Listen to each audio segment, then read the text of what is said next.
In the midst of a 13-level storm, her husband shoved her out of the car to rush his mistress to the hospital. 30 minutes later, he returned and froze when he saw his wife standing with their quiet servant, the man who was secretly a billionaire. "Hi, my beautiful family. Welcome back to Mr. Peter Stories, your own family channel. May the Almighty bless every woman with a peace that settles gently on her heart, a strength that rises even on the days she feels tired, and a love so deep it lights up every room she enters. May He crown you with dignity, wrap you in mercy, and fill your hands with blessings that never run out. You are the comfort of homes, the keepers of wisdom, the quiet protectors who give without limit and love without conditions. I pray your nights become softer, your mornings brighter, and your worries lighter.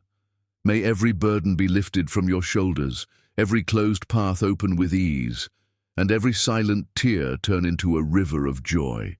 You deserve honor, gentleness, and the kind of respect that touches the soul, because the world stands stronger because of women like you. If your heart is true, like the video. If your love is real, write, "I am with Mr. Peter." The rain hit like bullets, and Doug Crusel's hands were on Lucille's shoulders, shoving her toward the open car door while she screamed his name into the wind. "Get out! Doug, please, the baby! I said get out!" His fingers dug into her arms, 6 months of pregnancy making her clumsy as he pushed her from the leather seat onto the flooded highway. Her heels snapped. She fell hard on the asphalt, rain soaking through her emerald gown in seconds, and looked up at her husband's face, twisted with something she'd never seen before. Not anger, disgust. "Claire's bleeding. She needs me. You—" He threw her phone after her and it shattered against the road. "You can call your lover to save you. Oh wait, you don't have one because you're too pathetic for anyone to want." The car door slammed. Taillights disappeared into the storm.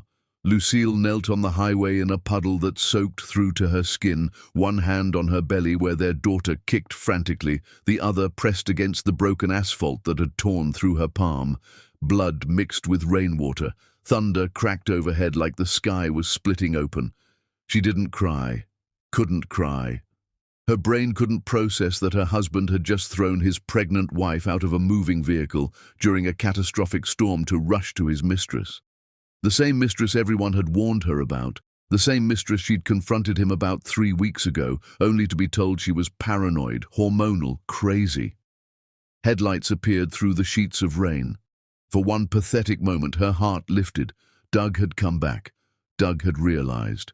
Doug had remembered he was supposed to love her. The car stopped. Not Doug's black Mercedes. A modest grey sedan. The driver's door opened and a man stepped out into the storm without hesitation, without an umbrella, just walked straight toward her through the downpour.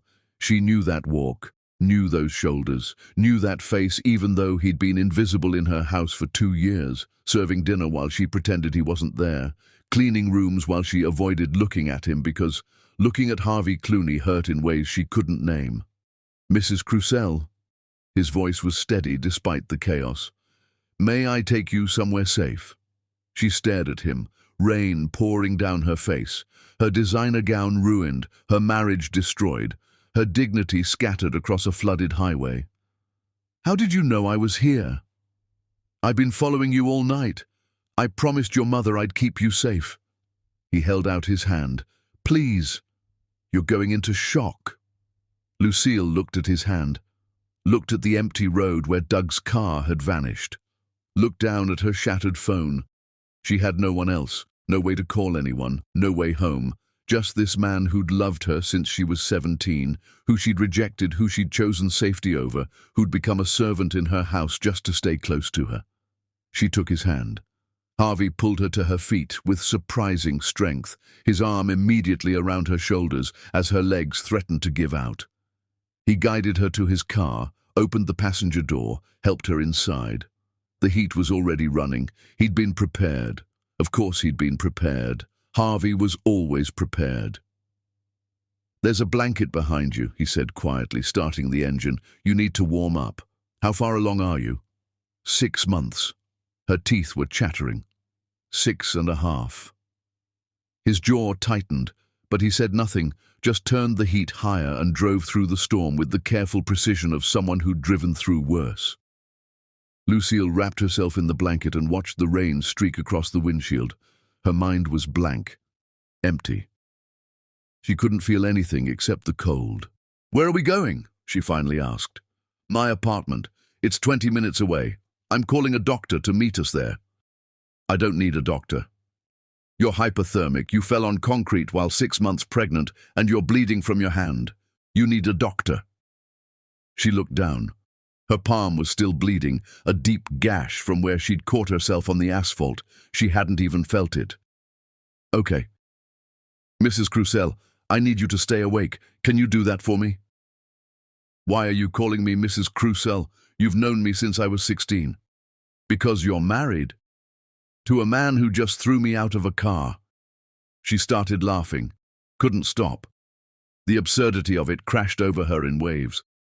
"I'm Mrs. Crucell, wife of Doug Crucell, mother of his unborn child, woman he abandoned on a highway during a storm.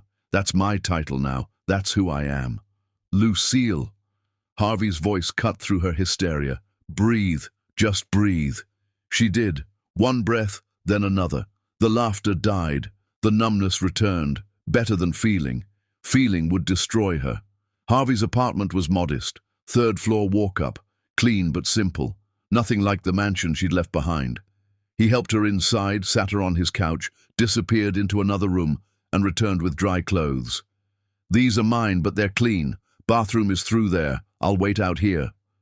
Lucille took the clothes. Sweatpants, t-shirt, both would be enormous on her. She stood, swayed, and Harvey caught her elbow. "I've got you," he said quietly. Those 3 words broke something inside her chest. When was the last time Doug had said that? When was the last time Doug had meant it? She walked to the bathroom, peeled off her ruined gown, and stared at herself in the mirror.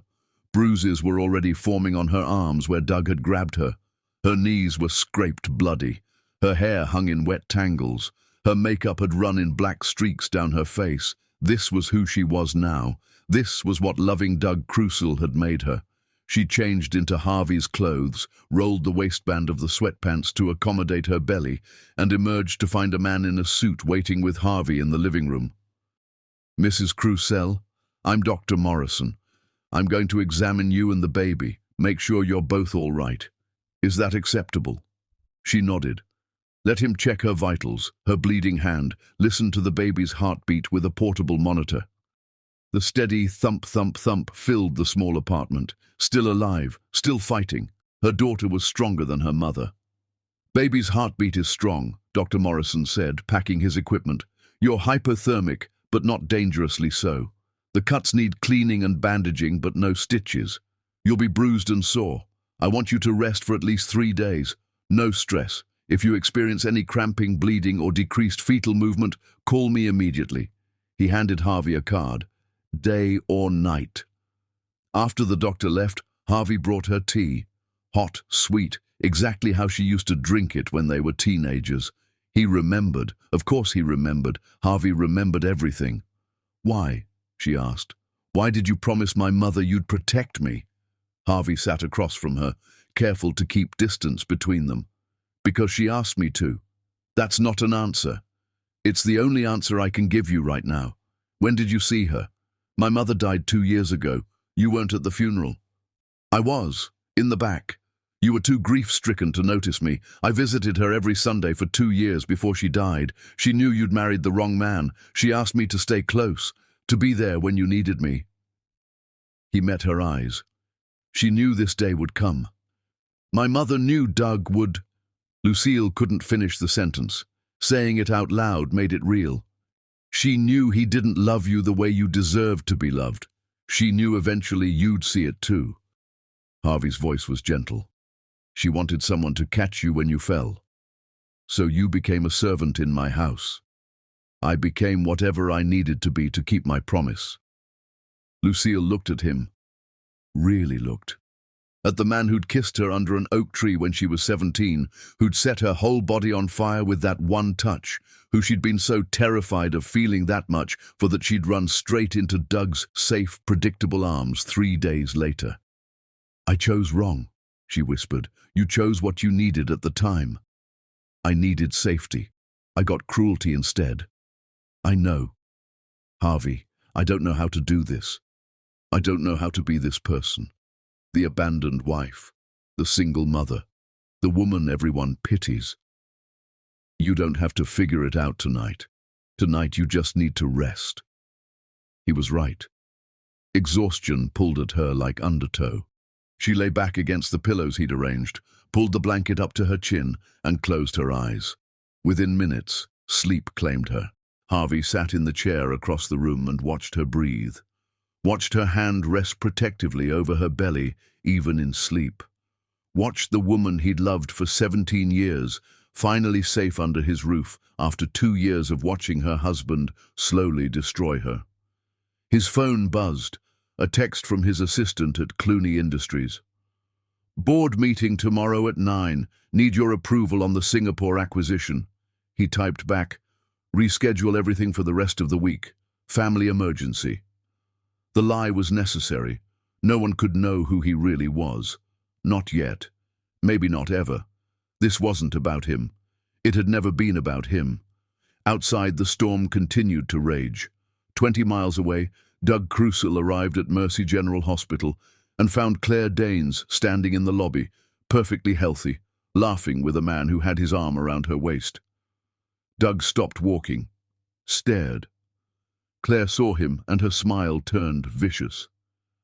"Took you long enough," she said, walking toward him with her companion. "This is Tyler, my fiancé. Real one, not fake one." "What?" Doug's voice came out strangled. "Oh, did you think we had something special?" Claire laughed, sharp and cruel. "You're just a wallet, Doug. A sad, pathetic wallet who I've been draining for 6 months. Thanks for the shopping sprees, by the way. Tyler and I leave for Paris tomorrow. Your money's paying for it." Tyler kissed Claire's temple. "Thanks for the vacation, man. You're a real champ." They walked away, left Doug standing in the hospital lobby, rain still dripping from his designer suit, the truth hitting him like a physical blow. Claire had never wanted him. Claire had never needed him. Claire had played him for 6 months, and he'd been too arrogant to see it. Lucille. God.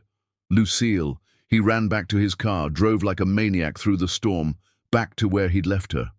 The highway was empty. No wife. No broken phone. Just rain and darkness and the weight of what he'd done. Doug pulled over, got out in the rain, and screamed her name into the void. No answer. Just thunder and his own voice echoing back. He'd thrown away his wife for a woman who'd never wanted him. He'd thrown away his marriage for 6 months of ego and lies. He'd thrown away everything. His phone rang. His mother. He didn't answer. Let it go to voicemail. She'd be furious that they'd left the gala early. She'd be more furious when she found out why. He got back in his car and drove home to their empty mansion, walked through rooms that still smelled like Lucille's perfume, and finally let himself understand what he'd done. He'd destroyed the only good thing in his life. And unlike Claire's lies, there was no taking this back. Chapter 2. The Reckoning of Memory. Doug called the police at 3 in the morning, his voice shaking as he reported his wife missing. The officer on the phone asked routine questions that felt like knives. "When did you last see her, Mr. Crucial?" "Around midnight. We were driving home from an event." "And she was with you in the car?" Doug hesitated. That hesitation would haunt him. "Yes." "Did she leave voluntarily?" Another pause. "I don't know." "You don't know if your pregnant wife left your car voluntarily?" The officer's tone shifted. "Mr. Crucial, is there something you need to tell me?" "We had an argument. I told her to get out. She got out. I drove away. When I came back, she was gone." Silence on the other end. Then, "You told your pregnant wife to get out of the car during a Category 3 storm?" "I thought she'd call someone. I thought..." You'll need to come to the station, Mr. Crucial. Now. The interrogation room at the precinct was everything Doug had seen in movies, but never expected to experience. Cold metal table, flickering fluorescent lights, two detectives who looked at him like he was something they'd scraped off their shoes. Mr. Crucial, let's be very clear about what happened last night, Detective Barnes said, sliding a notepad across the table. You physically removed your 6-month pregnant wife from your vehicle during a catastrophic storm and left her on a highway, is that correct? I didn't physically remove her, she got out. After you told her to get out. We were arguing. About what? Doug couldn't say it. Couldn't admit he'd thrown his wife away for a mistress who'd been using him. About the pregnancy. She was emotional, hormonal. Detective Barnes leaned back. Mr. Crucial, we pulled security footage from the highway cameras. We can see your car stopped. We can see you lean across to the passenger side. We can see your wife exit the vehicle. Looks more like she fell, actually. We can see you throw something after her, then drive away. Does that sound like she got out voluntarily? Doug's hands started shaking. I made a mistake. I panicked. I came back for her. 37 minutes later. In weather conditions that could kill someone in 15. I went to the hospital first. I thought... You thought what? That your pregnant wife you just abandoned could wait while you did something more important? Detective Barnes slid a photo across the table. Grainy security footage showing Doug pushing Lucille from the car. This is assault, Mr. Crucial. This is reckless endangerment. If anything happens to your wife or unborn child, this becomes something much worse. Doug stared at the photo, at the evidence of his own cruelty frozen in black and white. Where is she? Is she safe? We don't know. She hasn't contacted police. She hasn't gone to any hospital. She's just gone. Detective Barnes leaned forward. Which leads us to believe she doesn't want you to find her. Can you think of any reason why your wife would be afraid of you? I'm not. I would never. You threw her out of a car during a storm. I'd say that qualifies as would never. They kept him for 6 hours, asked the same questions different ways, built a case against him with his own words, finally released him with a warning. If Mrs. Crucial files charges, you'll be arrested. If anything happens to her or the baby, you'll be arrested. Stay away from her. If she contacts you, notify us immediately. Do you understand? Doug understood. He'd crossed a line he couldn't uncross. The law saw him for what he was now, a man who'd hurt his pregnant wife. Nothing else mattered. Not his reputation, not his business, not his explanations. He walked out of the police station into morning light that felt obscene after the night he'd endured. His phone had 17 missed calls. His mother, his father, his business partner, his lawyer.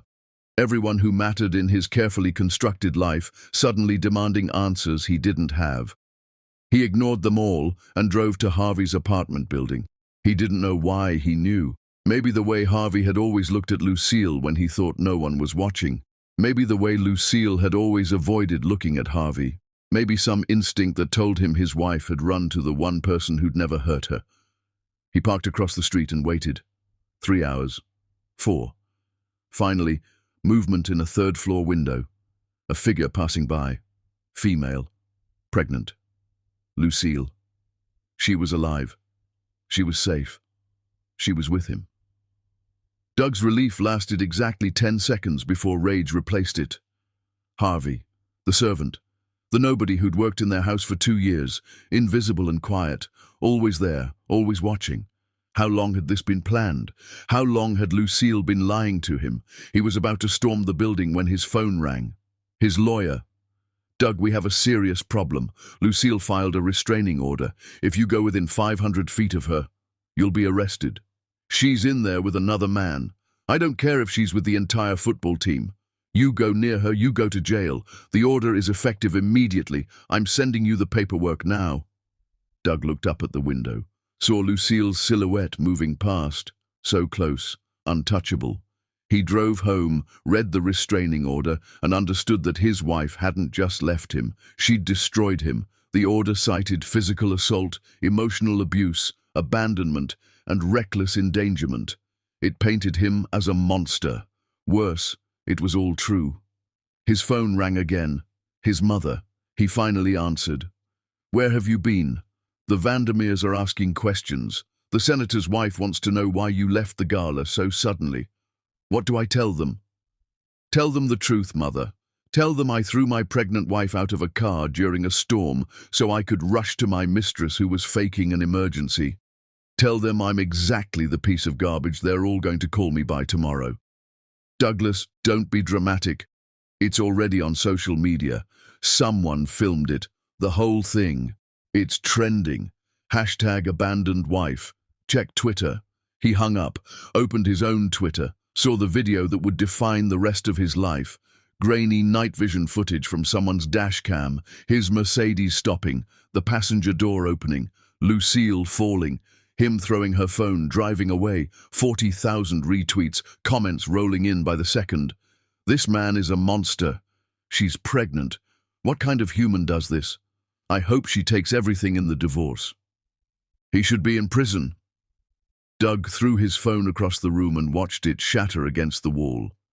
Finally, something broken that wasn't him. Except that was a lie. He was broken, had been breaking for months, maybe years, and had been too arrogant to notice. Meanwhile, Lucille woke in Harvey's apartment to sunlight streaming through unfamiliar windows. For one peaceful moment, she forgot. Then, memory crashed back, and she had to grip the edge of the couch to keep from drowning in it. Harvey appeared in the doorway with tea and toast. "How are you feeling?" "Like I got hit by a truck." She accepted the tea, held the warm cup in both hands. "Thank you for everything." "You don't need to thank me." "Yes, I do. You saved my life last night."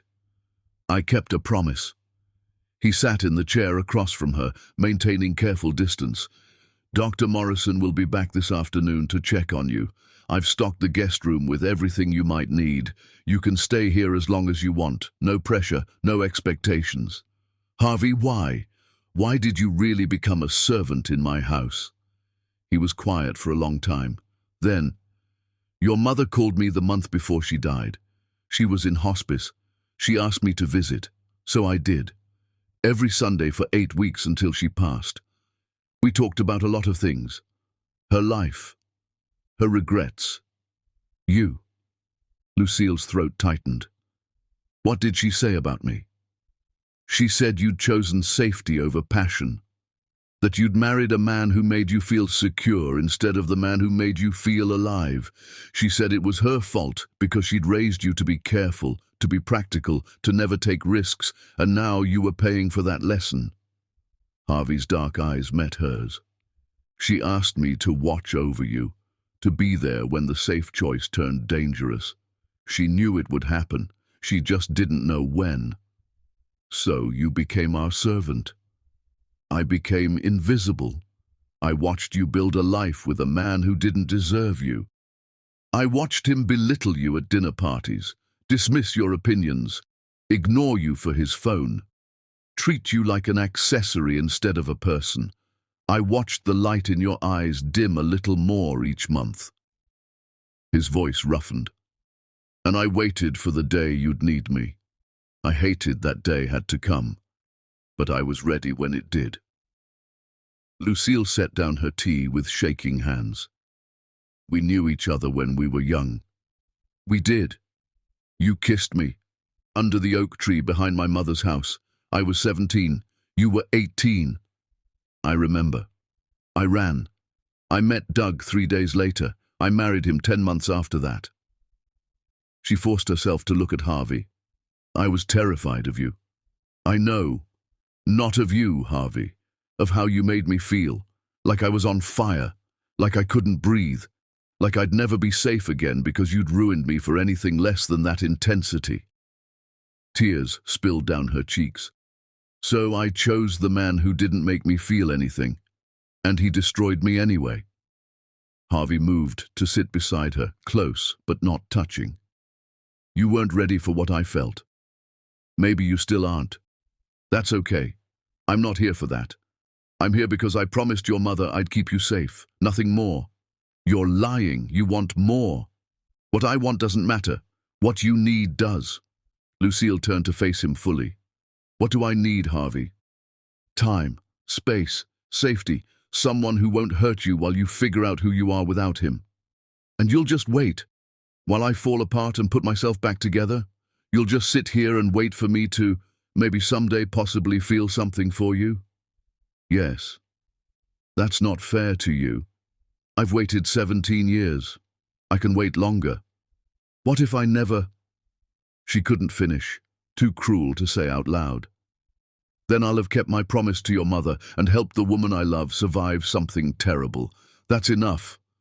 Lucille broke, sobbed into her hands while Harvey sat beside her, close enough to feel his warmth, far enough to give her space to shatter. He didn't try to fix her, didn't offer empty comfort, just sat with her in her grief until she had no tears left. I filed a restraining order, she said when she could speak again. My lawyer handled it this morning. Doug can't come near me. Good. He's going to fight back. His family will fight back. They'll make me look crazy, unstable. They'll say I'm an unfit mother. Let them try. You have evidence. The video, the medical records, the truth. The truth doesn't always win. No, but it's all we have. Lucille's phone, a replacement Harvey had arranged, buzzed with a message from her lawyer. The restraining order is active. He's been notified. Also, there's a video going viral. You need to see it. She opened the link, watched herself fall from Doug's car, watched him throw her phone, watched him drive away. 40 million views. The entire world had witnessed her humiliation. I'm a meme, she said flatly. I'm the abandoned pregnant wife. That's my legacy now. No, you're the woman who survived. That's your legacy. She wanted to believe him. Instead, she watched the video loop, watched herself hit the ground over and over, watched the moment her life split into before and after. Harvey gently took the phone from her hands. Stop watching. It changes nothing. It changes everything. Everyone knows now. Everyone sees what he did to me. Good. Let them see. Let them judge him. You did nothing wrong. But Lucille knew better. In society's eyes, she'd done everything wrong. She'd failed to keep her husband interested, failed to prevent the affair, failed to fight hard enough for her marriage. The world would blame her while pretending to support her. She'd seen it happen to other women. Now she was one of them. Her phone rang. Her mother-in-law. She declined the call. It rang again immediately, declined again. Third time, Harvey answered it. Mrs. Crucell is not available.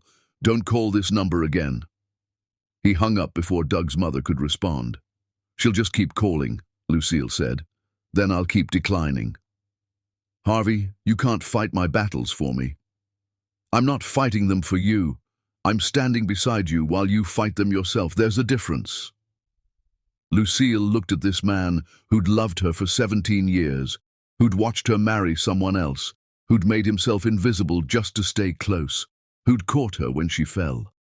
For the first time, she let herself really see him. Not the servant, not the boy under the oak tree, the man he'd become. I'm going to hurt you, she said quietly. I'm too broken right now to love anyone properly. I'm going to take and give nothing back because I have nothing left to give. And you're going to let me because you're too good. But one day you'll wake up and realize you wasted years on a woman who could never love you the way you deserve. And I won't blame you when you leave. Harvey's smile was sad. I've already wasted 17 years. What's a few more? That's not funny. I'm not joking. Lucille, I knew what I was signing up for the day I promised your mother I'd protect you. I knew you'd never love me back. I knew I'd spend my life wanting something I couldn't have. I chose it anyway. So don't worry about hurting me. I'm already hurt. Have been for years. This, he gestured between them, this is just existing in that hurt with purpose. You're insane. Probably. You should have moved on. Couldn't. Harvey, I tried, Lucille. God knows I tried. Other women, other cities, other lives, nothing worked. You're it for me. You've always been it. I accepted that a long time ago. He stood, gave her space again. But I'm not asking you to feel the same. I'm just asking you to let me keep my promise. Let me keep you safe while you heal. Everything else we'll figure out later, or never, whichever you need. Lucille watched him walk back to the kitchen, watched him move through the small apartment with quiet confidence, watched him choose her healing over his own heart. She'd spent 7 years with a man who'd chosen himself over her at every turn. Now she was with a man who'd choose her over himself forever. The difference was staggering. The guilt was crushing. The fear was overwhelming. Because falling for Harvey would mean admitting she'd wasted 7 years on the wrong man, admitting her mother had been right, admitting she'd run from the very thing she'd needed most. And Lucille Ball wasn't ready to admit any of that yet. Chapter 3. When Society Turns. The video hit mainstream news by day 3. Every channel, every website, every conversation. Abandoned wife became a hashtag, a meme, a cultural moment. Lucille's face was everywhere, frozen in the moment of her humiliation, and she couldn't escape it. Her phone exploded with messages. Friends she hadn't spoken to in years, suddenly concerned, enemies pretending to be concerned, strangers offering support, strangers offering judgment. The internet had opinions, and none of them were asking for hers. But the real war happened in the society she'd once belonged to. The charity luncheons, the country club gossip, the whispered conversations at fundraising galas. Doug's people versus Lucille's people. Except she quickly realized she'd never had people. She'd only borrowed Doug's. Harvey's apartment felt like a bunker. Safe. Isolated. She stayed inside for 3 days until Dr. Morrison cleared her for limited activity. Then she had a decision to make. Hide or face them. She chose to face them. Her first public appearance was at her obstetrician's office. 7 months pregnant now, she walked into the waiting room in a simple black dress and sunglasses she didn't remove. 8 other women were there. All of them stared. Lucille sat down, picked up a magazine she didn't read, and waited for her name to be called. The silence was suffocating. Then one woman, young, blonde, dripping in diamonds, cleared her throat. "I'm so sorry for what you're going through." Lucille lowered her magazine. "Thank you. We all saw the video. It must be so hard knowing everyone witnessed it." "It's harder knowing I lived it." The blonde woman nodded sympathetically. "Is it true you're staying with another man? That's what people are saying." And there it was. The knife hidden in the sympathy. "I'm staying with a friend who gave me shelter when my husband left me on a highway to die. If that offends your sensibilities, I suggest you examine why you're more concerned about my living situation than my husband's attempt to kill me." The waiting room went silent. The blonde woman's cheeks flushed. "I wasn't suggesting—" "Yes, you were. You all are." The concerned looks, the pitying smiles, the whispered questions about where I'm staying and who I'm with, and whether I'm behaving appropriately for a woman in my situation. Lucille stood, her hand protective over her belly. "My situation is that I'm 6 months pregnant, and my husband threw me into a storm. Everything else is none of your business." A different woman spoke up, older, elegant. "Mrs. Crucell, we're not your enemies." "No? Then why does it feel like you're all waiting for me to fail?" "Because that's what women do." This from another woman, middle-aged, tired eyes. "We watch each other fail and feel better about our own marriages. Your tragedy is our comfort. At least our husbands didn't throw us out of cars. At least our humiliation was private. You're just the unlucky one who got caught on camera." The honesty was brutal. Lucille sat back down. "Is that what I am to you all? Entertainment?" "No," the older, elegant woman said. "You're a warning. You're what happens when we marry for the wrong reasons and ignore the red flags and convince ourselves that love looks like what we have instead of what we need." She leaned forward. "I've been married to a cruel man for 32 years. Everyone thinks we're perfect. I think about leaving every single day. But I'm too old, too tired, too invested in the lie. You're 29.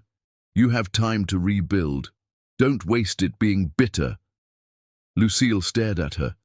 at this woman who'd just handed her the truth without asking permission. "What's your name?" "Eleanor Whitmore. My husband's a senator. We were at the gala the night you left." "I remember. I saw the way your husband looked at that young blonde. I saw the way you pretended not to see. I wanted to warn you, but we don't do that in our circles. We let each other burn." Eleanor's smile was sad. "I'm glad you got out before the fire consumed you completely." "Lucille Ball?" the nurse called from the doorway. Lucille stood, turned back to Eleanor. "It's not too late for you either." "Yes, it is, but thank you for the kind lie. The appointment was routine. Baby was healthy, heartbeat strong, growth on track. Lucille was healing physically. Emotionally was another story. Her doctor asked careful questions about her living situation, her support system, her mental health. Lucille answered carefully, knowing every word would be documented, potentially used against her later. "Are you safe where you're staying?" Dr. Reynolds asked. "Very safe." "And the father, is he involved?" "He has a restraining order preventing him from coming near me." Dr. Reynolds made a note. "I need to ask, do you feel threatened by him?" "I feel nothing toward him anymore. That's worse than feeling threatened." "How so?" "Because hate is still connection. Indifference is divorce." Lucille smiled without humor. "I'm already divorced in my head. The paperwork is just formality." Leaving the office, Lucille found Eleanor waiting by her car. "I wanted to apologize," Eleanor said, "for what I said in there, about women watching each other fail. It was cruel. It was honest. I appreciate honest more than kind right now. Still, you're going through hell. You don't need me making it worse." Eleanor handed her a business card. "That's my private number. If you need anything, a friend, a lawyer recommendation, a place to hide, call me. No judgment, no gossip, just support." Lucille took the card, surprised by the gesture. "Why are you helping me? You don't know me." "Because 30 years ago I was you, and no one helped me. I want to be the person I needed back then." They stood in the parking lot, two women from different generations, connected by the common thread of surviving men who'd hurt them. Eleanor got in her car and drove away. Lucille watched her go and wondered if that was her future. 30 years from now, helping some other broken woman, still married to her own cruelty, calling it success because she'd survived. She wouldn't let that be her story. Whatever happened next, she refused to spend 30 years accepting less than she deserved. Harvey was waiting when she got back to the apartment, laptop open, expression grim. "We have a problem." "What kind of problem?" He turned the laptop toward her. News article. "Sources close to the Crucell family claim Lucille Ball has been involved in an extramarital affair with family employee Harvey Clooney for months. They suggest the viral video was staged to garner sympathy and financial advantage in divorce proceedings." Lucille read it twice. Couldn't believe it the second time either. "They're accusing us of staging this, of me throwing myself out of a car for sympathy. Doug's mother is fighting back. This is her opening move. It's insane. We have video evidence, we have police reports, we have medical records, and they have money and lawyers and a vested interest in protecting their son's reputation." Harvey closed the laptop. "This is going to get worse before it gets better." He was right. By evening, 3 more articles appeared, all from anonymous sources close to the family, all painting Lucille as a calculating woman who'd planned her own victimization. The comment sections were vicious. "She's playing the victim. Convenient that a rich friend was there to rescue her. Something doesn't add up. Women lie about this stuff all the time for divorce settlements." Lucille read until she couldn't anymore. Harvey took her phone away. "Stop. You're torturing yourself. They're destroying me, making me into a villain when I'm the one who was hurt. They're scared. You're threatening their world. If they admit Doug is guilty, they have to examine their own husbands, their own marriages, their own choices. Easier to make you the liar. How do I fight this?" "You don't. Not yet. You heal. You prepare. You let them dig their own graves with lies. Then when the time is right, you bury them with truth." And when is the right time? When you're strong enough to watch them fall without feeling guilty about it. Lucille wasn't there yet. Still felt guilty, still wondered if she'd done something wrong, missed some warning sign, failed somehow to be enough to keep Doug faithful. The rational part of her brain knew it wasn't her fault. The wounded part believed she'd deserved it. That night she couldn't sleep. Lay in Harvey's guest bed, staring at the ceiling, replaying 7 years of marriage. Looking for the moment it went wrong. Finding too many moments. Realizing it had been wrong from the beginning, she'd just been too determined to make it right to notice. A soft knock on the door. Harvey's voice. "Lucille, are you awake?" "Yes. Can I come in?" "Okay." He entered carrying 2 mugs of tea, handed her one, sat on the edge of the bed with careful distance between them. Couldn't sleep either. Too much noise in my head. "Want to share?" She didn't. Did anyway. "I'm trying to figure out when my marriage died, when Doug stopped loving me, when I stopped mattering, but I can't find one moment. It's like looking for when a plant died. By the time you notice it's been dying for months. Maybe your marriage didn't die. Maybe it was never alive. That's worse. Why? Because it means I wasted 7 years on a corpse, on something that looked like love but was actually just performance. We were performing for everyone, including each other, including ourselves." Harvey sipped his tea. "Do you know why I never dated anyone seriously after you? Because you're obsessed with me. Because I knew what real want felt like, what real need felt like, and everything else after that felt like settling. I couldn't settle. Not after knowing what it was like to want someone so much it hurt." That sounds exhausting. It was, is, but it's also honest. I'd rather be exhausted by truth than comfortable with lies. Lucille turned to look at him. Really look. "You're too good for me, Harvey Clooney. Or maybe you're exactly good enough for me, and you just don't see it yet. I don't know how to see anything right now except survival, 1 day at a time, 1 breath at a time. Then we'll take it 1 breath at a time together." He stood to leave. She stopped him with words she didn't plan. "Stay, please, just until I fall asleep. I don't want to be alone with my thoughts anymore tonight." Harvey hesitated, then sat back down, this time in the chair by the window. Close enough to hear her breathe. Far enough to honor the boundaries she needed. Lucille fell asleep to the sound of Harvey's presence. Steady, reliable, safe in a way Doug never was. Miles away, Doug sat in his empty mansion surrounded by legal documents he couldn't understand and bills he couldn't pay. The video had cost him everything. 3 major clients cancelled contracts citing moral concerns. His business partner suggested he step back until the scandal died down. His father stopped returning calls. His mother was fighting a war he couldn't win. He opened his laptop, searched for Lucille's name, found articles, op-eds, think pieces about abandonment and pregnancy and abuse, found the video with 90 million views, found his face turned into a meme representing everything wrong with men. He found one article that stopped him cold, an interview with Claire Danes. "Doug Crucell promised me the world. He said he'd leave his wife for me. He said we'd build a life together. I believed him. I'm not the villain here. I'm a victim of his manipulation." Complete lies. All of it. But the comments believed her. Poor woman. He destroyed 2 lives. Men like this should be in prison. Doug closed the laptop before he threw it through the window. Everything Claire said was backwards. He'd never promised her anything. She'd pursued him, manipulated him, used him. But the world loved a female victim and hated a male villain. Truth didn't matter. Narrative did. His phone rang. His lawyer. "Doug, we need to talk about strategy. Lucille's lawyer is preparing divorce papers. They're going to take you for everything." "I deserve it."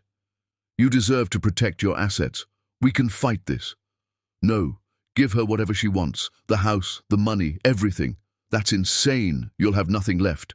"I already have nothing left, nothing that matters anyway." He hung up, sat in the silence of his own making. finally understood that losing Lucille wasn't punishment for his mistakes. It was consequence, and consequences didn't care about regret. Chapter 4. The unraveling Doug's mother called her own press conference, standing on the steps of the family estate, with lawyers flanking her like bodyguards. Lucille watched it from Harvey's apartment, sick with anticipation. "My son has been wrongly vilified by a vicious campaign orchestrated by a woman seeking financial gain," Vivienne Crucell announced, her voice dripping with practiced elegance. "The video you've all seen has been taken out of context. My daughter-in-law was never in danger. She exited the vehicle of her own accord during a minor disagreement. My son returned moments later to find her gone. This entire narrative of abandonment is fabricated." The reporters shouted questions. Vivienne ignored them all. "Furthermore, we have evidence that Mrs. Crucell has been conducting an affair with a family employee, a Mr. Harvey Clooney, for several months prior to this incident. This was not a frightened wife seeking shelter. This was a calculated woman moving in with her lover. We will be pursuing legal action for defamation and will seek full custody of the unborn child on grounds of moral unfitness." The screen went black. Lucille had thrown a pillow at the television. "Full custody. She's going to try to take my baby." Harvey was already on the phone with lawyers. "She can try, she'll fail, but she'll make it ugly first." The ugliness started immediately. Vivienne's lawyers filed emergency motions claiming Lucille was exposing the unborn child to an immoral and unstable environment by living with Harvey. They demanded she return to the family home under supervision until the baby was born. Lucille's lawyer, a sharp woman named Rebecca Martinez, laughed when she read the filing. "This is desperation. They have nothing, so they're throwing everything at the wall, hoping something sticks." She looked at Lucille over the conference table. "But I need to ask, is there any truth to the affair allegations?" "No. I never cheated on Doug. Harvey and I had no relationship beyond employer-employee until the night Doug threw me out." "And now? What is your relationship with Mr. Clooney?" Lucille glanced at Harvey, who sat beside her, silent but present. "He's my friend. He's keeping me safe. Nothing more." Rebecca nodded. "Good. Keep it that way until the divorce is final. Optics matter. I don't care what you actually feel or do. Just make sure it can't be used against you in court." The hearing was scheduled for the following week. Until then, Lucille had to endure the court of public opinion, which was far less interested in evidence than in drama. Social media split into camps. Team Lucille posted supportive messages and shared the video as proof of Doug's cruelty. Team Doug posted conspiracy theories and pointed to her living situation as evidence of an affair. The truth got lost somewhere in the middle while both sides screamed at each other. Lucille made one public statement through her lawyer. "I did not have an affair. I was not seeking financial gain. I simply wanted to survive a situation that could have killed me and my child. I ask for privacy as I navigate this difficult time." It did nothing. Privacy was a luxury she'd lost the moment the video went viral. Photographers camped outside Harvey's building. Reporters ambushed her at doctor's appointments. Strangers shouted questions at her in grocery stores. Harvey hired security, 2 men who followed her everywhere, keeping the vultures at bay. It helped. It also made her feel like a prisoner. "I can't live like this," she told Harvey one evening. "I can't be trapped in your apartment forever." "You're not trapped. You're protected. There's a difference." "It doesn't feel different." Harvey set down his book. "What do you want to do?" "I want to go somewhere no one knows who I am. Somewhere I can breathe without cameras in my face." "Then we'll go." "Where?" "I have a house upstate. Small, private. No one knows about it." "You have a house upstate?" "I have several houses. I'll tell you about them later." "Pack a bag. We'll leave tonight." They drove north through darkness, leaving the city and its chaos behind. Lucille watched lights fade in the rear-view mirror and felt something loosen in her chest. Freedom, even if temporary. Harvey's small house was a sprawling estate on 40 acres of woods and lake. Lucille stared at it through the car window. "You have interesting definitions of small." It's small compared to the others. Harvey, who are you, really? He pulled into the garage, cut the engine, turned to face her. I'm someone who got very rich very young and learned to hide it because wealth attracts the wrong kind of attention. How rich? Billionaire rich. Lucille laughed. Couldn't help it. Of course you are. My life has become so absurd that my homeless situation involves staying in a billionaire's secret estate. You're not homeless. You're protected. By a man who's been in love with me since we were teenagers and somehow built an empire while pining. That's not protection, Harvey. That's obsession. I know. He got out of the car, started unloading bags. I've never pretended otherwise. Inside, the house was beautiful. Warm wood, floor-to-ceiling windows overlooking the lake, fireplaces in every room. Lucille walked through it like a museum, touching furniture that cost more than cars, standing in a kitchen bigger than Harvey's entire apartment. You lived in that tiny apartment when you could have lived here. I lived in that apartment because you lived in your mansion. I couldn't watch over you from 40 miles away. So you became a servant. I became whatever I needed to be. Lucille turned to face him, 7 months pregnant, exhausted, done with pretending. This is crazy. You know that, right? Everything about this is insane. You hiding who you are, me running to you, this whole situation. Agreed. So why does it feel like the first sane thing I've done in years? Harvey moved closer, not touching, just close. Because sometimes crazy is just truth that society hasn't accepted yet. That's not comforting. I'm not here to comfort you. I'm here to keep you safe while you find your own comfort. What if I never find it? Then I'll keep you safe forever. Lucille wanted to argue, wanted to tell him he was wasting his life, wanted to push him away because accepting his help meant admitting she needed it. But she was too tired to fight, too broken to pretend. Show me to my room, she said instead. I need to sleep for about 1,000 years. Harvey showed her to a suite bigger than most apartments. King bed, private bathroom, balcony overlooking the lake. Lucille sat on the bed and felt the weight of the past week crash over her. Thank you, she said quietly, for all of this, for everything. You don't need to thank me. Yes, I do. You could have walked away. You didn't. I could never walk away from you. Don't thank me for being selfish. He left before she could respond. Lucille lay back on the bed and stared at the ceiling. Harvey thought he was being selfish, but letting yourself love someone who couldn't love you back, that wasn't selfishness. That was martyrdom. And Lucille didn't want Harvey to be a martyr for her broken heart.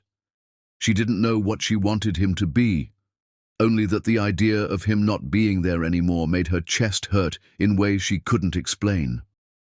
The week at the estate passed in a blur of quiet.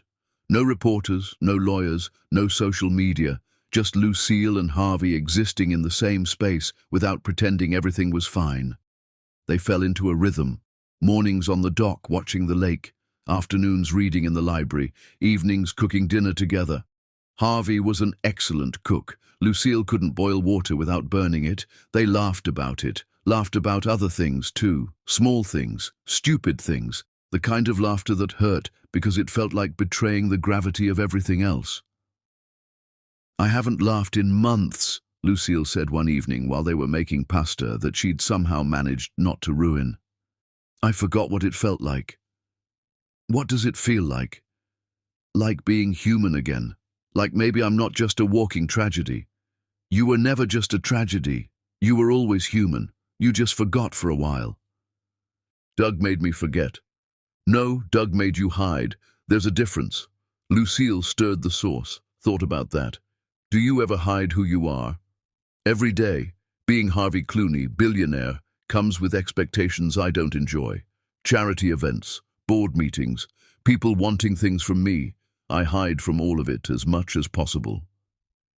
Then who are you when you're not hiding? Harvey considered the question. I'm a man who likes building things. Companies, strategies, solutions to problems no one else can solve.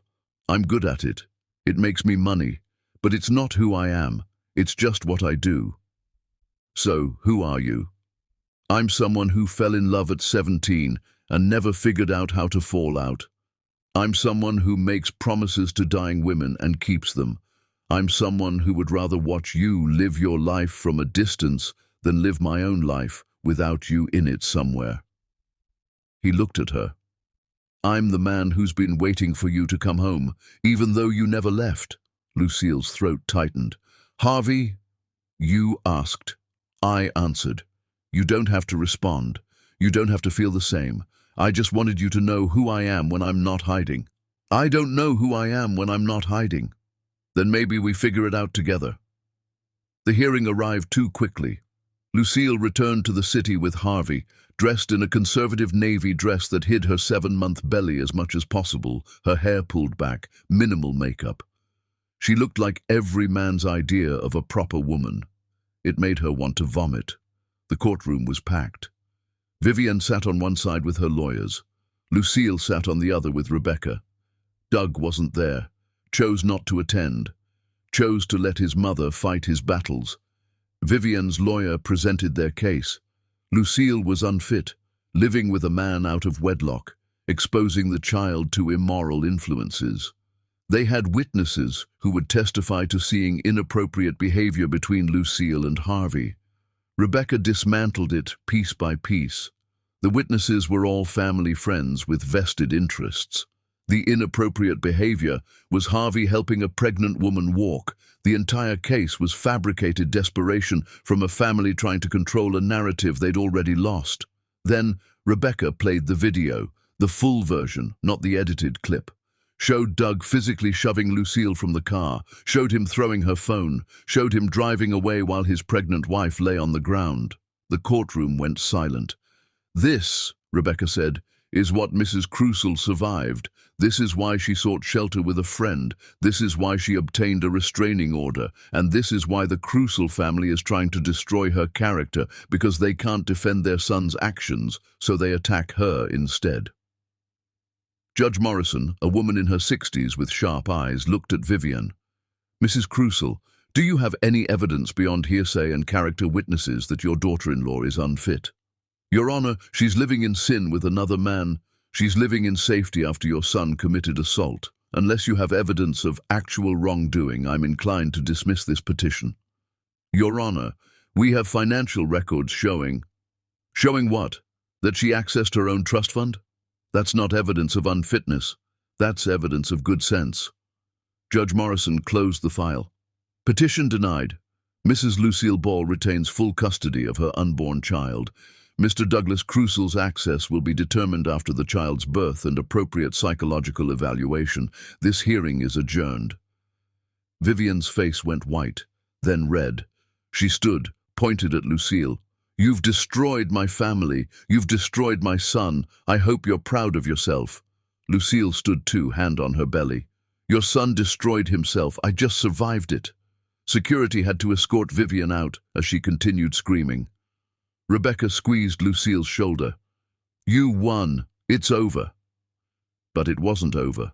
Winning in court didn't mean winning in life. Outside, photographers swarmed. Questions shouted from every direction. Harvey's security created a barrier, got them to the car, drove away before anyone could follow. You did it, Harvey said. You won. Then why don't I feel like I won? Because winning against people like them doesn't feel like victory. It feels like survival. He was right. Lucille had survived. But surviving wasn't the same as living, and she didn't know how to get from one to the other.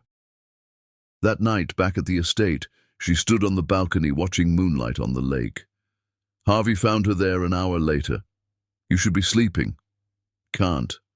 Too much adrenaline. He stood beside her, not touching. What are you thinking about? How strange it is that winning in court feels hollow. I thought I'd feel vindicated. Instead, I just feel empty. Because court was never about vindication. It was about protection. Vindication comes later, when you build a life that makes the old one irrelevant. And how do I do that? One day at a time. One choice at a time. One moment of choosing yourself over what they expect you to be. Lucille turned to look at him. Is that what you did? Chose yourself? No, I chose you, but it amounted to the same thing. That doesn't make sense.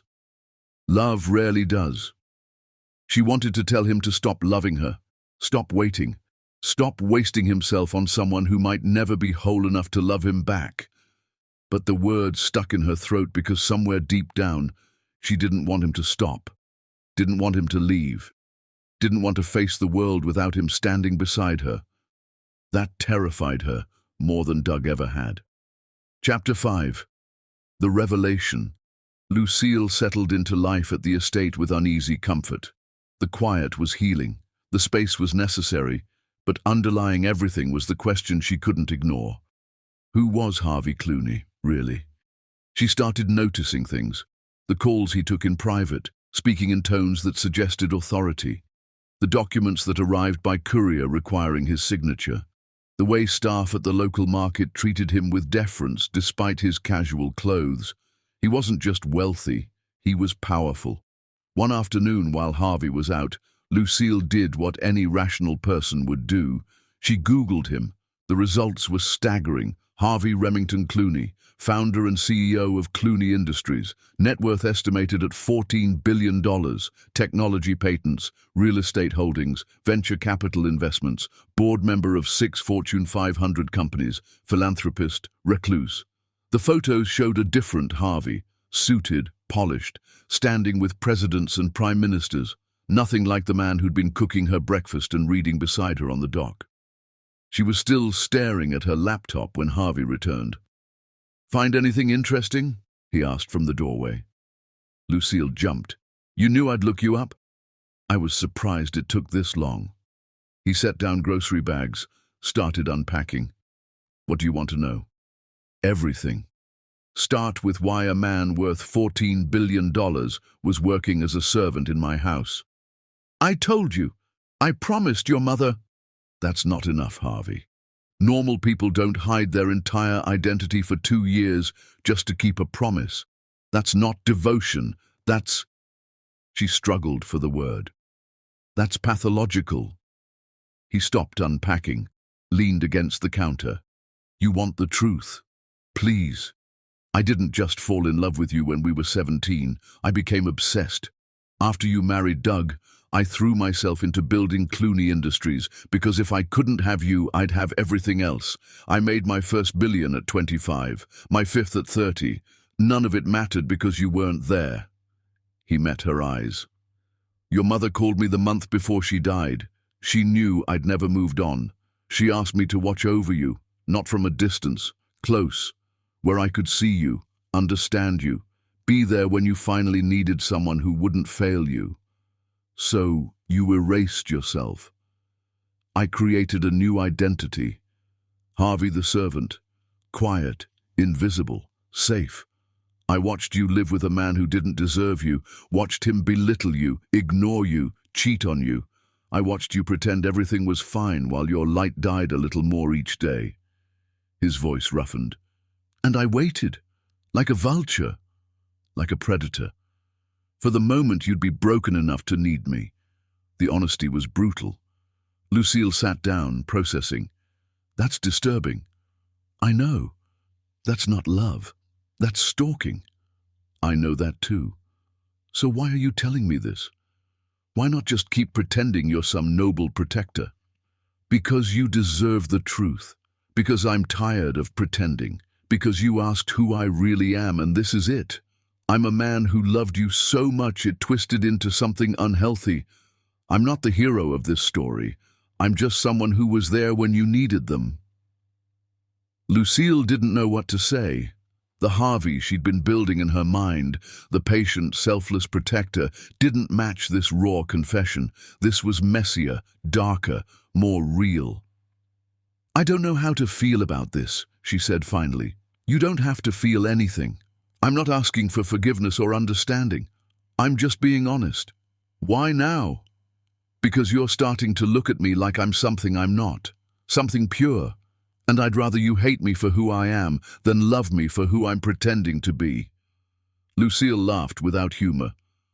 I couldn't hate you if I tried. Then you're not trying hard enough. Harvey, you saved my life. You gave me shelter when I had nowhere to go. You protected me from Doug's family. You're letting me live in your house rent-free while I figure out my life. How am I supposed to hate you for that? Because I didn't do any of it out of pure goodness. I did it because I wanted you here, with me, where I could finally have what I'd wanted for 17 years, even if I had to wait for your life to fall apart first. He pushed off the counter. I'm not noble, Lucille.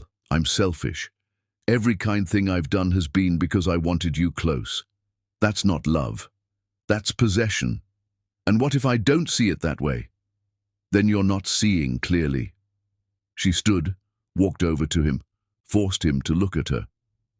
What if I told you I understand? What if I told you that every choice I've made for the past 7 years has been running from the intensity of what I felt when you kissed me? What if I told you I chose Doug because he was safe and small and wouldn't demand I feel anything real? What if we're both obsessed, just in different ways? Harvey's jaw tightened. Don't. Don't what? Don't make this mutual. Don't try to match my dysfunction with yours. You deserve better than that. Maybe I don't want better. Maybe I want real. This isn't real. This is trauma bonding. You're vulnerable, I'm available, and we're both pretending it means something. You don't believe that. I have to believe that. Because the alternative is accepting that we're two broken people enabling each other's worst patterns. He stepped back, creating distance. You need to heal, Lucille. Really heal. Not just hide here with me and call it recovery. So what are you saying? You want me to leave? I'm saying you need to figure out who you are without Doug, without me, without anyone telling you who to be. And how am I supposed to do that when I'm 7 months pregnant and have nowhere else to go? You have everywhere to go. You have money now, freedom, options. You're choosing to stay here. I need you to understand why. Lucille felt tears burning. I'm staying here because you're the only person who's never asked me to be anything other than what I am, because you see me, really see me, not the image or the performance or the woman everyone expects, just me. And what if the me you think you see is just another performance? Then we're both pretending. At least we're doing it honestly. Harvey looked at her for a long moment. Then he left the room without another word. Lucille stood in the kitchen surrounded by half-unpacked groceries and truths she hadn't wanted to face. She was falling for Harvey. Had been falling since the night he found her in the rain. Maybe before. Maybe since she was 17 and ran away from the fire he'd lit inside her. But Harvey was right about one thing. She couldn't build a new life on the ashes of her old one. She had to actually heal. Actually figure out who Lucille Ball was without a man defining her, even if that man was Harvey Clooney. Her phone buzzed. A text from Rebecca. Divorce papers are ready. Just need your signature. Lucille stared at the message. Signing meant making it official, making it real, ending 7 years of marriage with her signature on a document. She called Rebecca back. Send them over. I'm ready. You're sure? I've been sure since the night he threw me out of his car. Everything after that has just been paperwork. The divorce papers arrived by courier the next morning. Lucille read through them carefully. Division of assets, custody arrangements, restraining order extensions. Everything she'd asked for was there. She signed her name on every page, her handwriting steady despite the weight of what she was doing. Harvey found her at the dock afterward, sitting with her feet in the water. You signed them, he said. How did you know? I know you. You get quiet when you make big decisions. It's done. I'm divorcing him. Officially, legally, finally. How do you feel?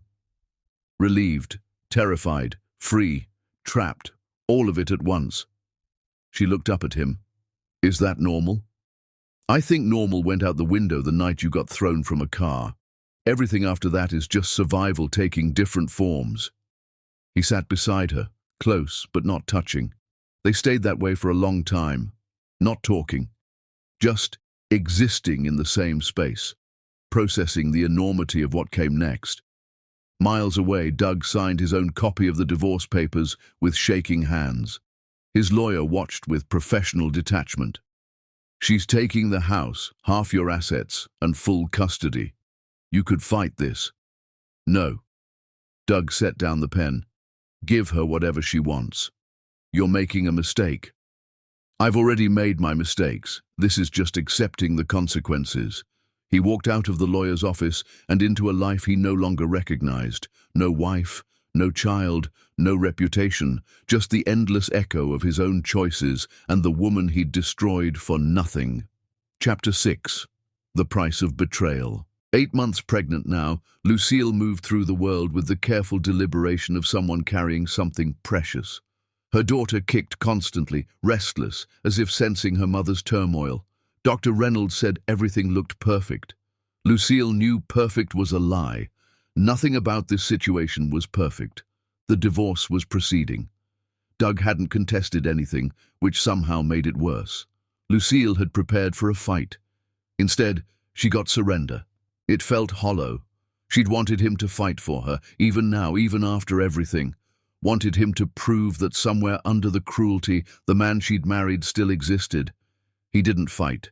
He just signed papers and disappeared. He moved out of the mansion, Rebecca told her during one of their calls.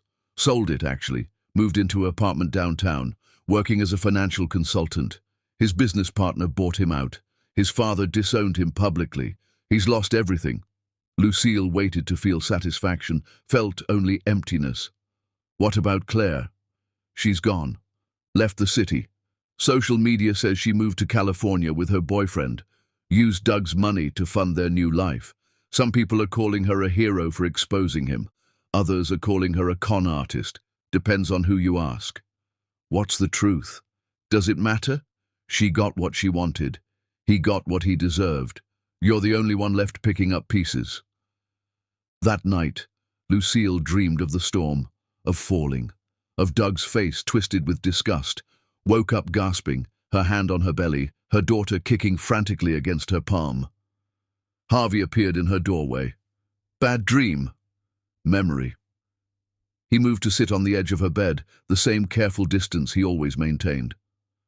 Want to talk about it? I keep seeing his face. The way he looked at me, like I was trash, like I'd never mattered, like 7 years of marriage meant nothing. Tears slipped down her cheeks. How does someone just stop loving you? How does love turn into that kind of hate? It wasn't love turning into hate. It was ego turning into self-preservation. You threatened his image of himself. Easier to destroy you than face what he'd become. That's not comforting. It's honest. Lucille lay back against the pillows. I thought I'd feel free when the divorce was final. Instead, I just feel numb, like I'm floating outside my own life, watching it happen to someone else. That's dissociation. It's normal after trauma. How do you know so much about trauma? Harvey was quiet for a moment. Then, because I lived through my own, different kind, but trauma all the same. What happened? My parents died when I was 23. Car accident. I was supposed to be in the car with them. Changed my plans last minute. They died. I didn't. I spent years wondering why I survived when they didn't. Built an empire trying to prove I deserved to be alive.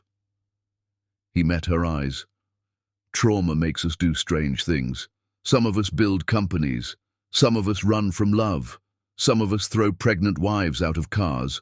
We're all just trying to survive ourselves. Is that what you think Doug was doing? Trying to survive himself? I think Doug is a weak man who crumbled under pressure. I think he hurt you because he was too much of a coward to face himself. I think he deserves everything he's lost and more. Harvey's voice hardened. But I also think hating him takes more energy than you have right now. So maybe just let him be irrelevant. Let him disappear into his own consequences while you build something better. What if I don't know how to build something better? Then we'll figure it out together. You keep saying that. We'll figure it out together. But this isn't your life to figure out, Harvey. It's mine. I know. I'm just offering to hold the flashlight while you find your way through the dark. Lucille smiled despite everything. That's the most Harvey Clooney thing I've ever heard. Is that good or bad? It's perfect, which is annoying. I'd like to be angry with you for being so perfect all the time. I'm not perfect. I'm just good at hiding my imperfections from you. Show me one. What?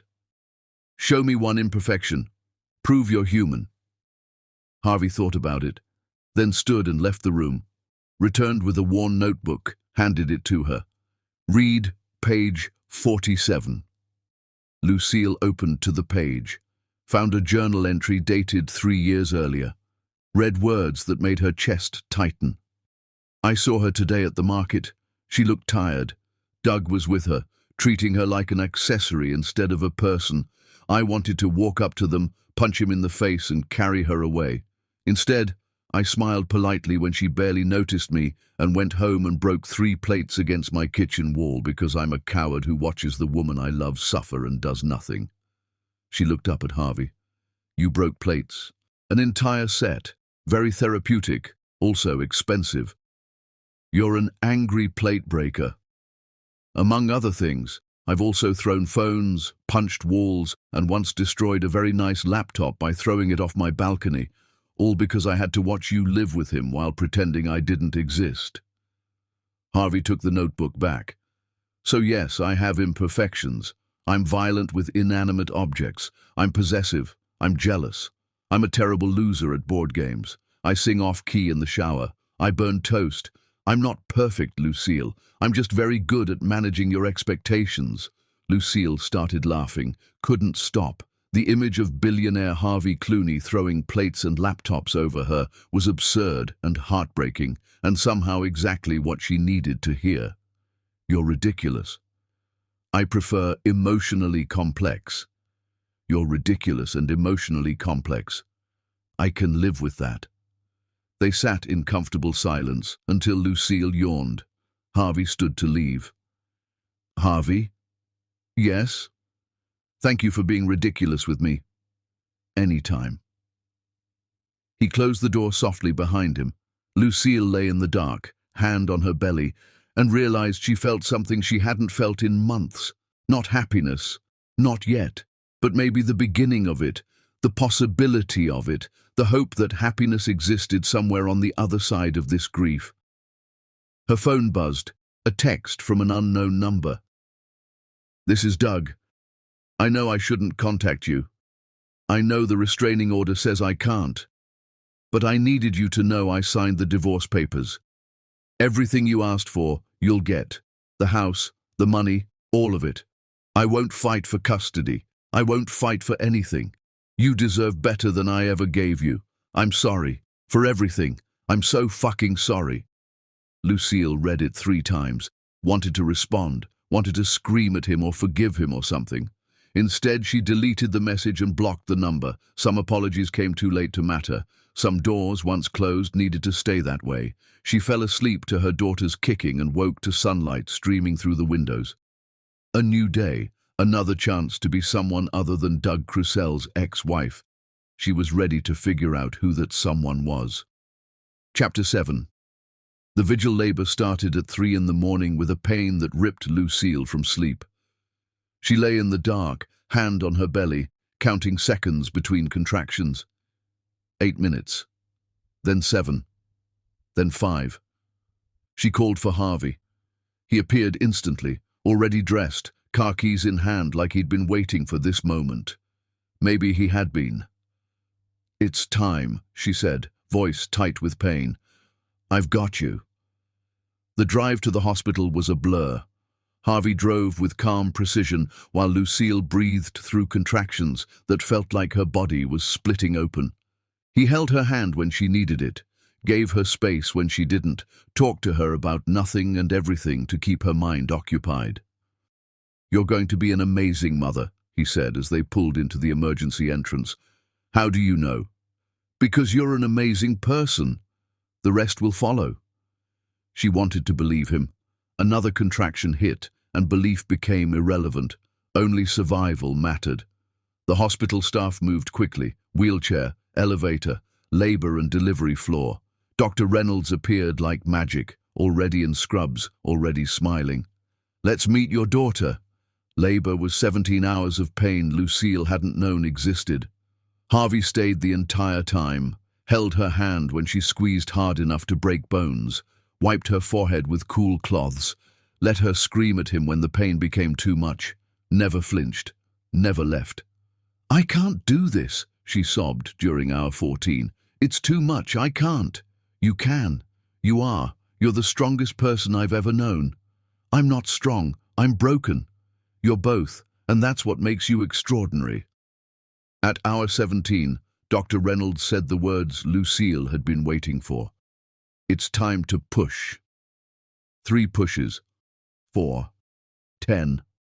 Lucille lost count, lost everything except the singular focus of bringing her daughter into the world. Harvey's voice in her ear, "You've got this. Almost there. One more." Then crying, not hers, her daughter's. "It's a girl," Dr. Reynolds announced unnecessarily, placing a tiny, squalling baby on Lucille's chest. Lucille looked down at her daughter and felt the world rearrange itself around this new gravity. This tiny human with Doug's dark hair and Lucille's nose and a future that was entirely her own. "Hi, baby," Lucille whispered. "I'm your mom. I'm so sorry for everything you're about to inherit. But I promise I'll make it better. I promise." Her daughter stopped crying, looked up at her with unfocused eyes.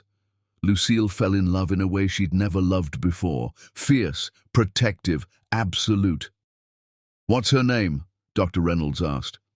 Lucille looked at Harvey, who stood back giving them space. "Evelyn, after my mother." "Evelyn Ball," Dr. Reynolds wrote on the birth certificate. "Beautiful name for a beautiful girl." They moved Lucille to a recovery room. Harvey followed, sat in the chair by the window while Lucille held Evelyn and marveled at the fact that she'd created a person, a whole entire person who would grow up and have opinions and dreams and break someone's heart someday. "Do you want to hold her?" Lucille asked Harvey. He hesitated. "Are you sure?" "I'm sure." Harvey crossed the room with the careful steps of someone approaching something sacred.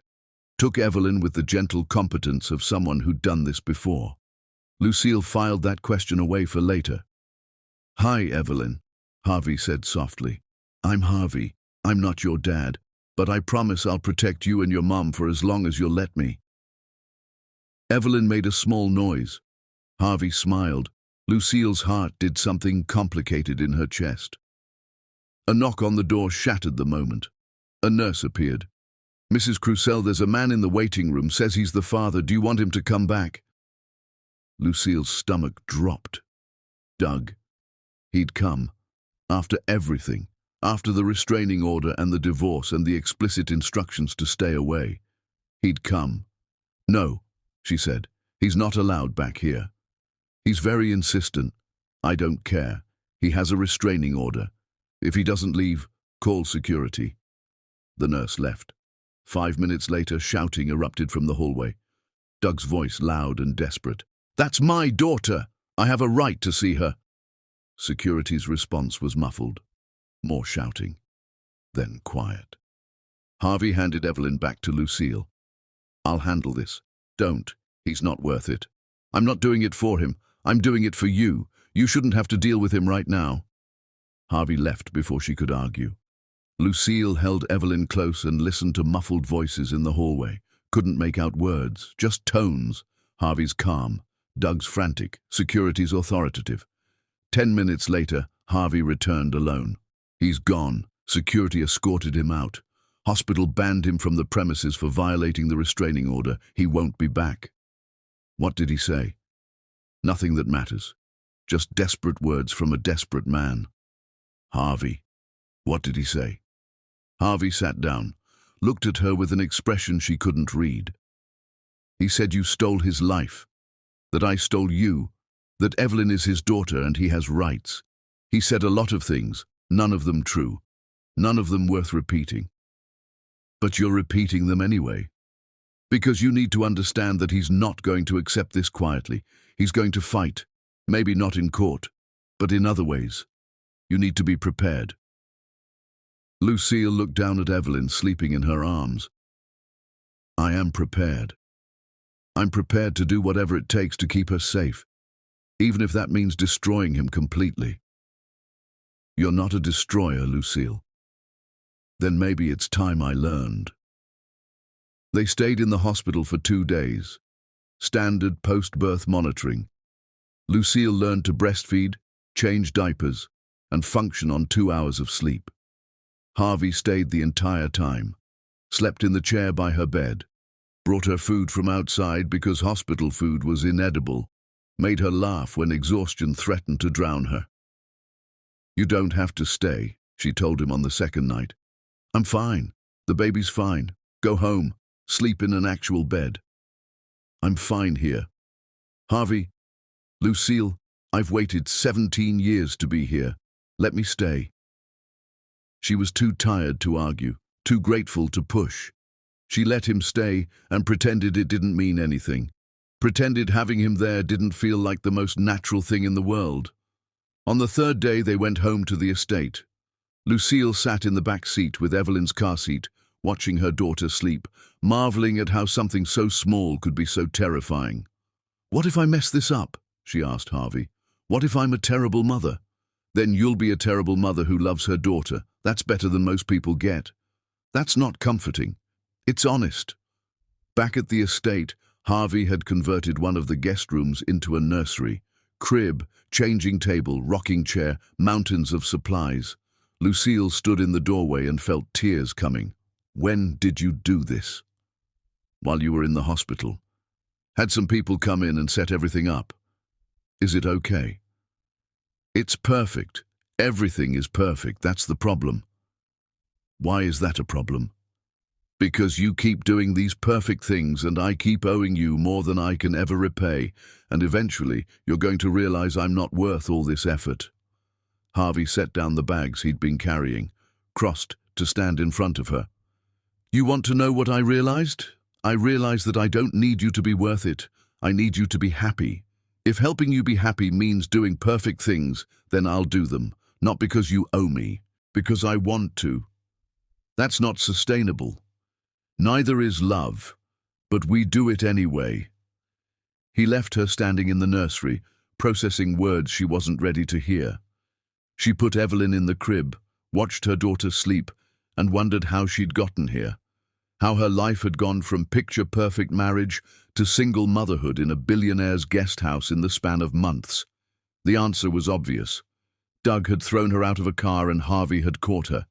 Everything else was just details. But the details mattered, because the details were her life now, her daughter, her future, her choice of what to do next.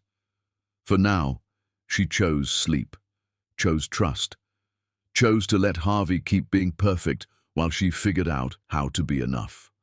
Chapter 8. The Fracture. 3 weeks post-birth, Lucille existed in a haze of sleepless nights and endless feeding schedules.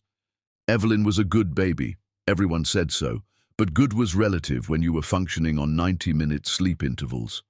Harvey helped where he could, brought her coffee at dawn, held Evelyn so Lucille could shower, sang lullabies in the middle of the night when Evelyn wouldn't stop crying.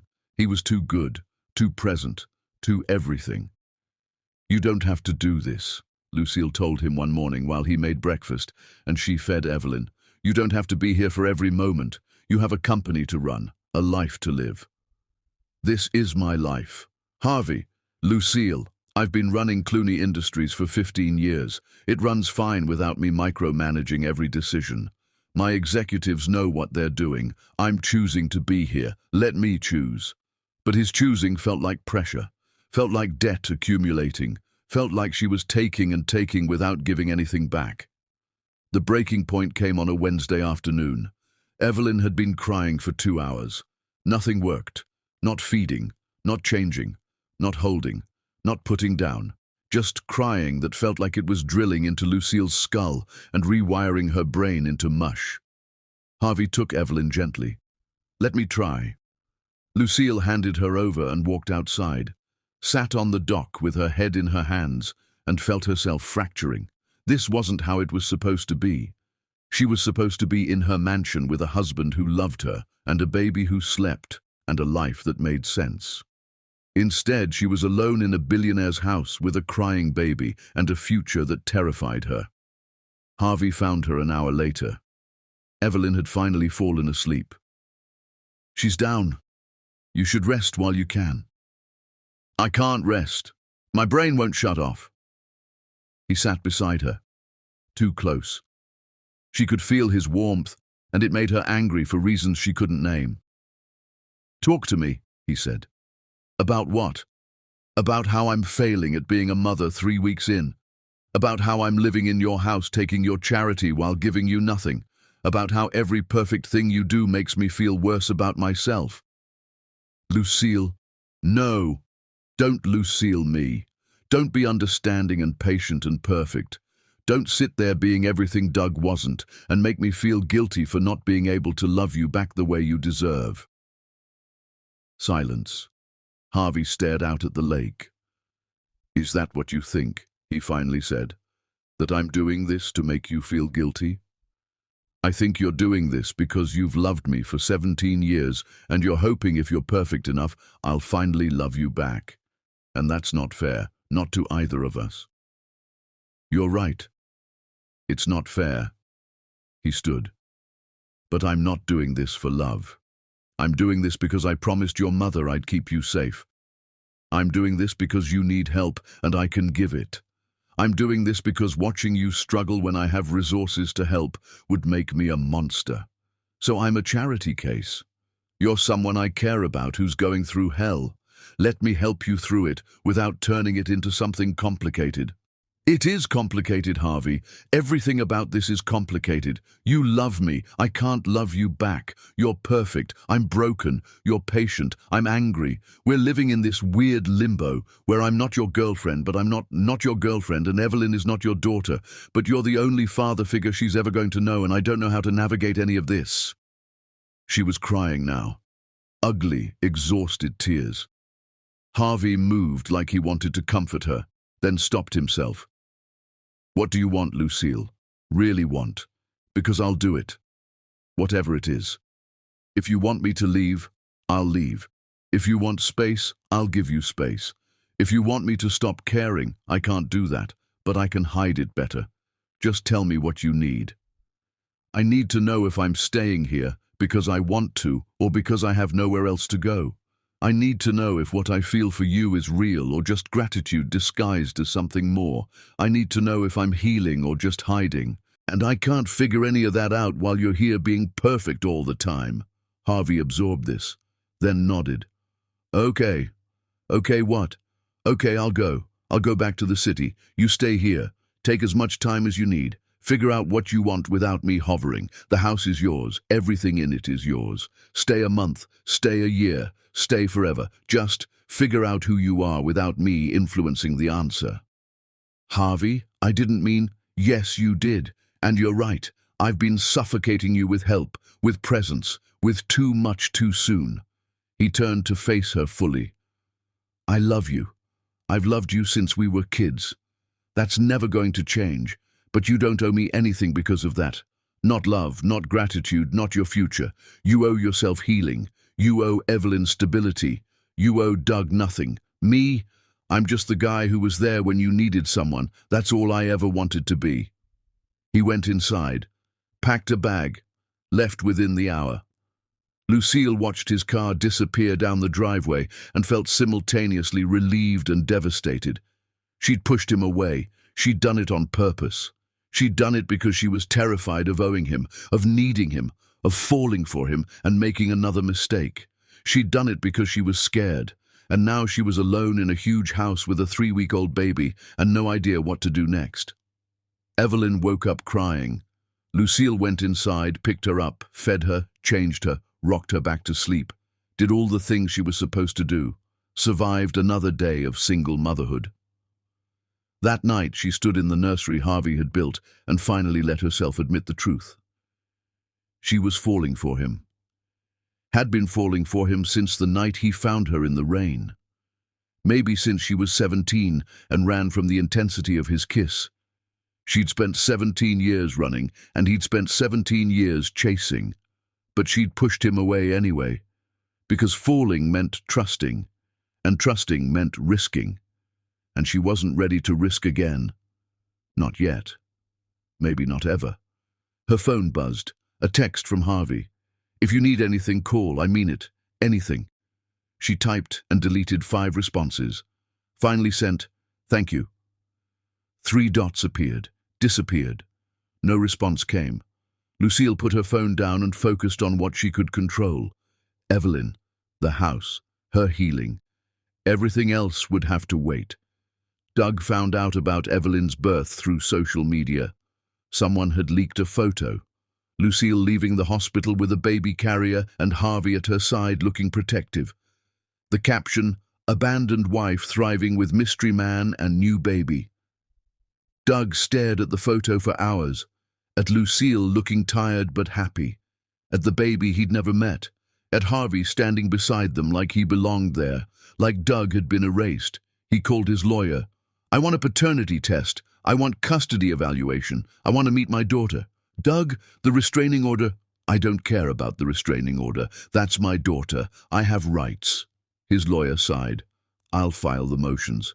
But you need to understand something. You have no credibility. You threw her pregnant mother out of a car. You violated a restraining order trying to see her at the hospital. No judge is going to give you unsupervised access. You'll be lucky to get supervised visits once a month. Once a month is better than never." "Is it? Or are you just trying to control a situation you have no control over?" Doug hung up, filed the motions himself, sent them to Lucille's lawyer with a note. "I just want to meet my daughter, please, one time. That's all I'm asking." Rebecca called Lucille. "Doug's pushing for visitation. We can fight it. Or we can give him one supervised visit and be done with it." Lucille looked down at Evelyn sleeping in her arms. "Does he deserve to meet her?" "Legally, yes. He's the biological father. Morally, that's your call. One visit, supervised, my choice of location, my rules. If he breaks any of them, he never sees her again." Done. The visit was scheduled for the following week. Lucille spent the days leading up to it oscillating between anger and anxiety. Doug would meet Evelyn. Doug would see what he'd thrown away. Doug would have to face the consequences of his choices. She hoped it destroyed him.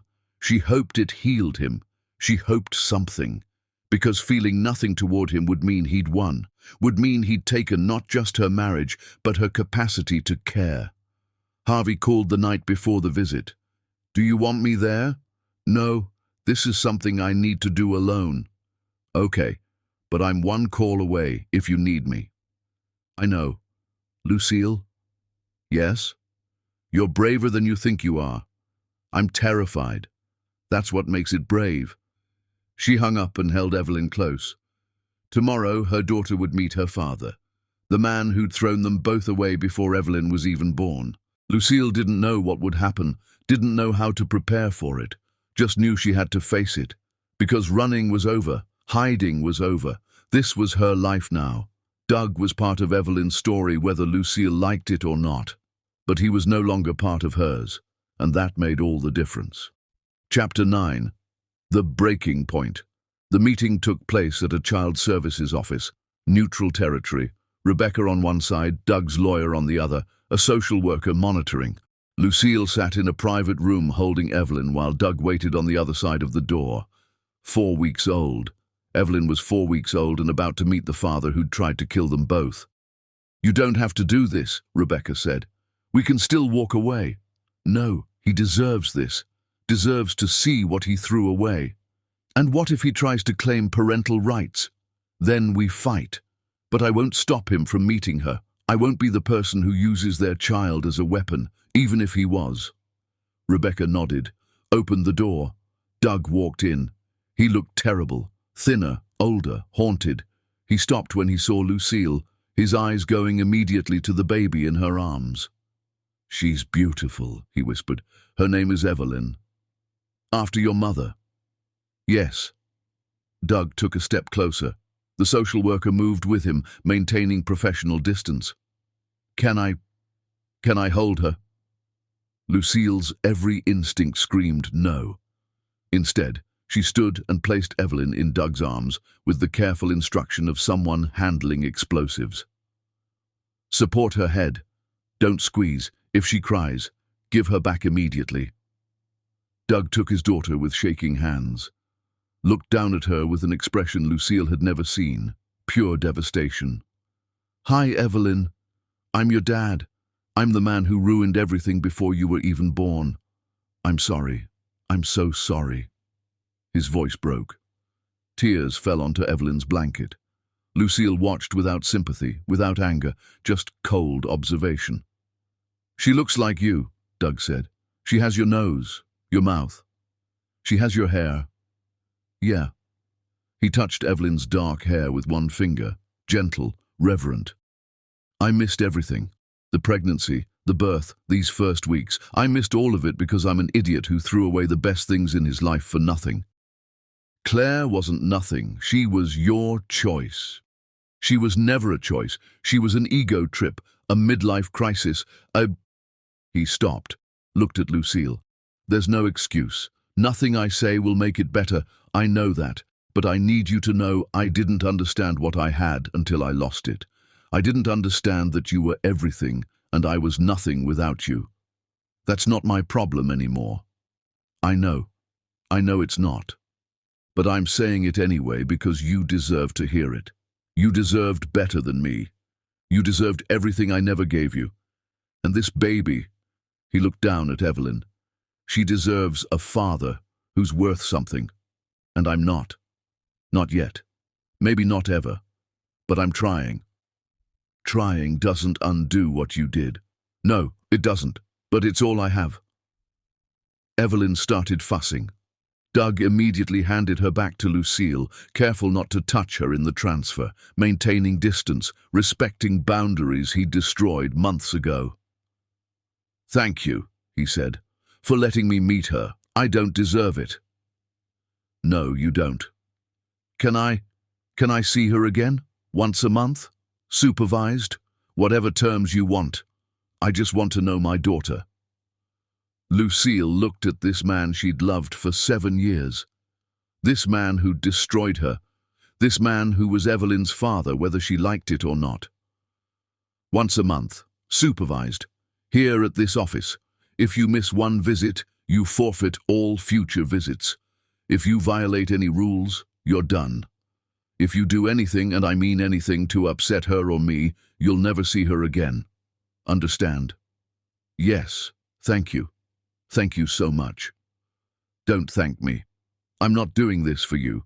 I'm doing this because Evelyn deserves the chance to know her father, even if her father is you." The words landed like blows. Doug flinched but didn't argue, just nodded and left the room with his shoulders hunched like he was carrying the weight of his own choices. Outside, Rebecca turned to Lucille. That was brutal. That was mercy. Brutal would have been denying him completely. "You're stronger than most people I work with." "I'm not strong. I'm just done being weak." They drove back to the estate in silence. Lucille held Evelyn and stared out the window at trees blurring past. Something had shifted in that room. She'd faced Doug and felt nothing. No anger, no love, no hate, just the cold assessment of a stranger looking at another stranger. Their connection was severed. Whatever had bound them together had been cut the night he threw her from his car. Everything after was just paperwork and obligation. She was free. The realization hit her like lightning. She was free. Free of Doug. Free of her marriage. Free of the life she'd built on lies and compromise. Free to become whoever she wanted to be next. Back at the house, she put Evelyn down for a nap and stood on the dock staring at water turned gold by sunset. Freedom felt strange, heavy and light at the same time, like stepping off a cliff and discovering she could fly. Her phone rang. Harvey. She stared at his name on the screen, thumb hovering over the answer button. She wanted to tell him to come back, wanted to fall into his arms and let him catch her like he always did, wanted the safety of him. But wanting safety was what got her Doug. What got her 7 years of performance and lies. What got her thrown from a car. She answered. Hi. How did it go? He met her. He cried. He apologized. It changed nothing. How do you feel? Free, she laughed. Is that terrible?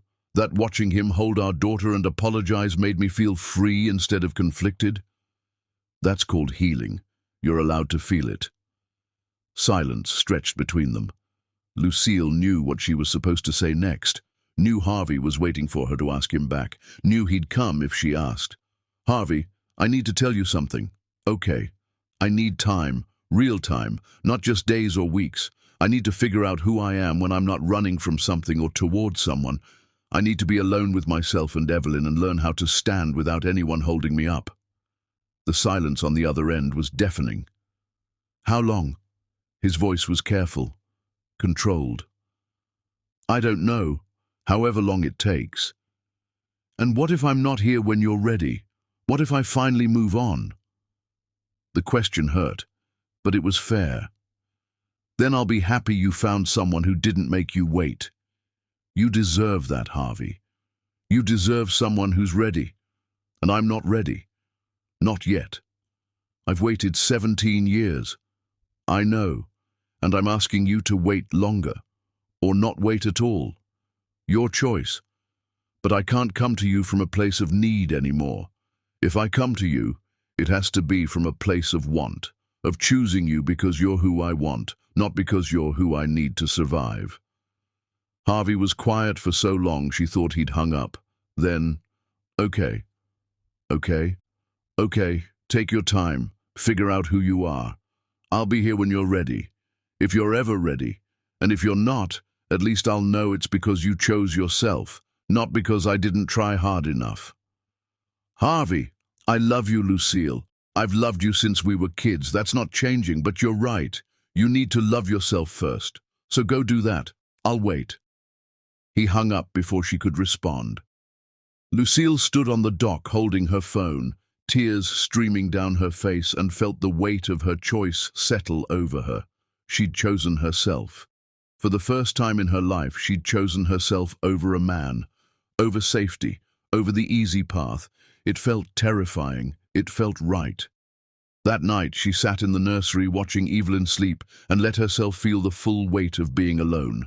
No husband, no Harvey, just her and her daughter and the vast unknown of what came next. She didn't know how to be this person, the single mother, the woman who stood alone, the survivor who didn't need rescuing. But she'd learn, day by day, choice by choice, moment by moment. She'd learn to be enough for herself. Then maybe she'd be ready for someone else. Miles away, Harvey sat in his apartment staring at his phone. He'd told her he'd wait, meant it, would wait forever if that's what she needed.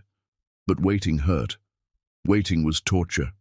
Waiting was watching the woman he loved choose to be without him, even though he'd do anything to be with her. He understood, respected her choice, hated it anyway. His assistant called. The Singapore deal needs your signature. The board meeting is tomorrow. We need you. I'll be there.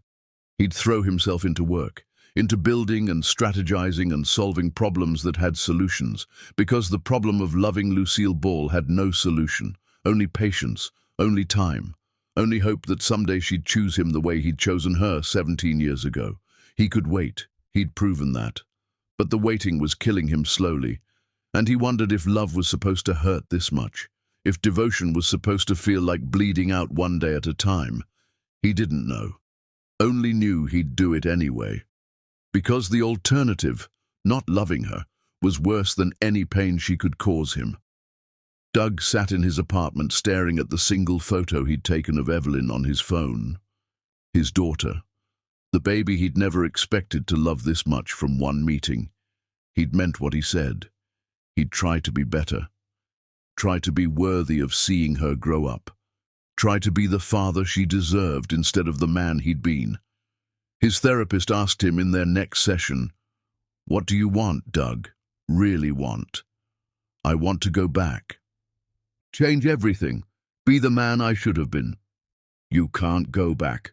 So what do you want moving forward?" Doug thought about it. Really thought.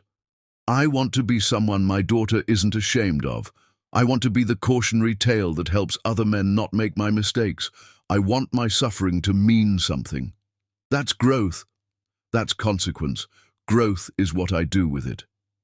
He left therapy and went to work at his modest job and lived his modest life and accepted that he'd destroyed everything for nothing, that Claire had used him, that he'd thrown away a queen for a con artist, that his daughter would grow up knowing her father was the man who'd tried to kill her mother.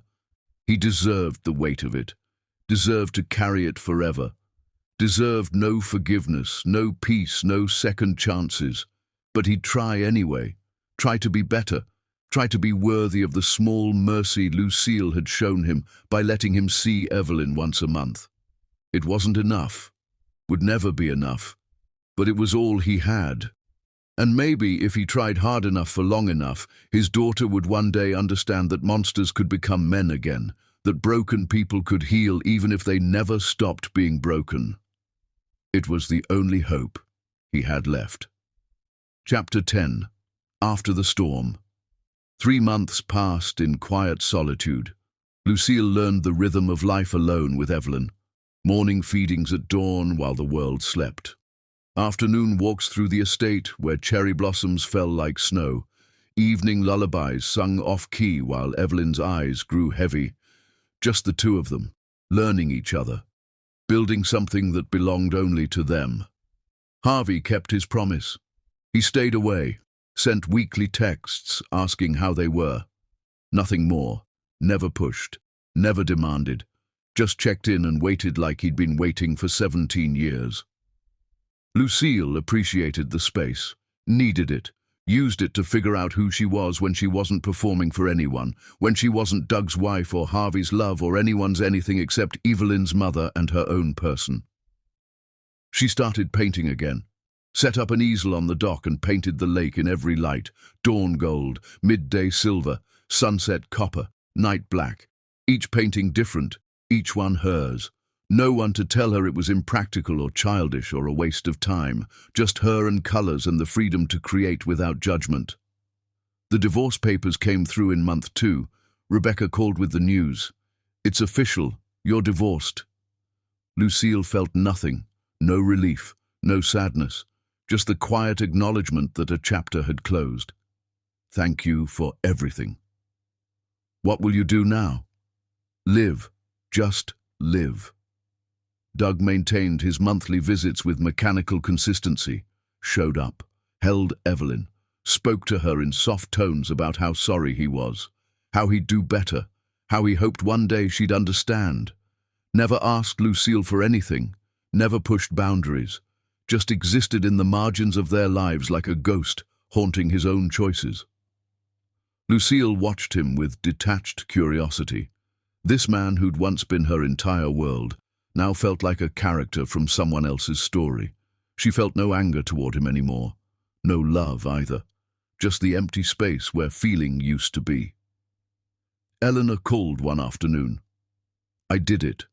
I left him, filed for divorce. I'm staying with my sister in Boston, and I've never felt more terrified or more alive." "How does it feel?" "Like jumping off a cliff and discovering I have wings.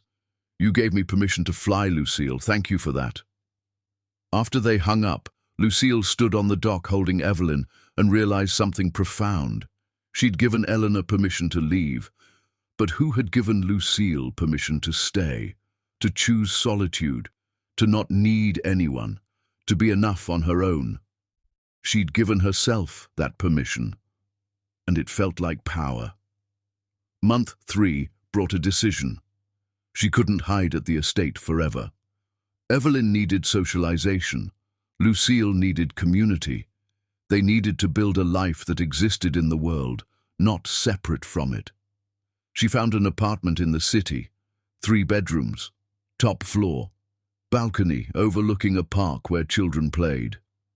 She bought it with money from her trust fund, her money, her choice, and felt pride in providing for herself and her daughter without help from anyone. Harvey had texted 2 days before the move. "I heard you're moving to the city. If you need help, I'm here."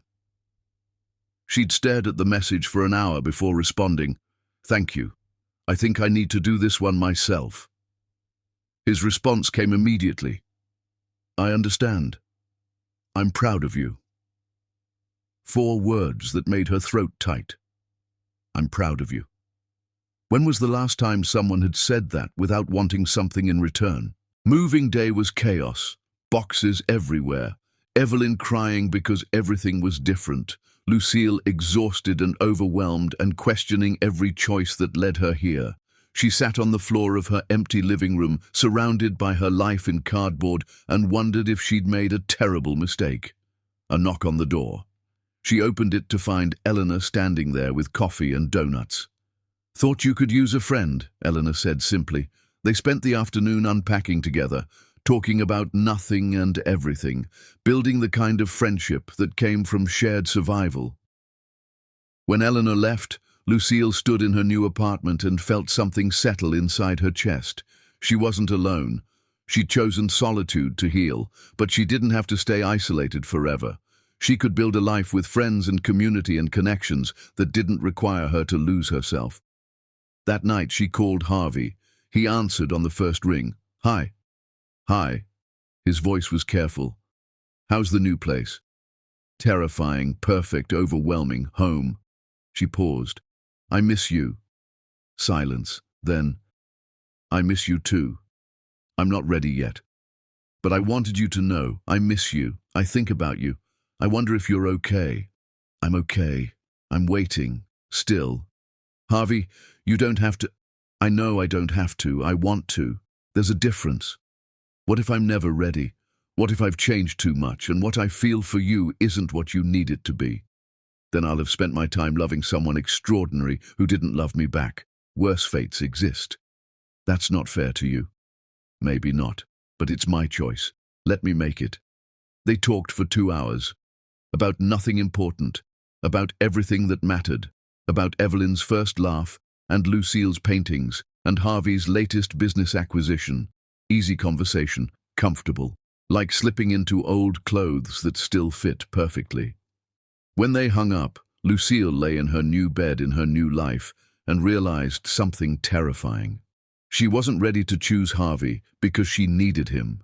She was getting ready to choose him because she wanted him. The difference felt monumental. Another month passed.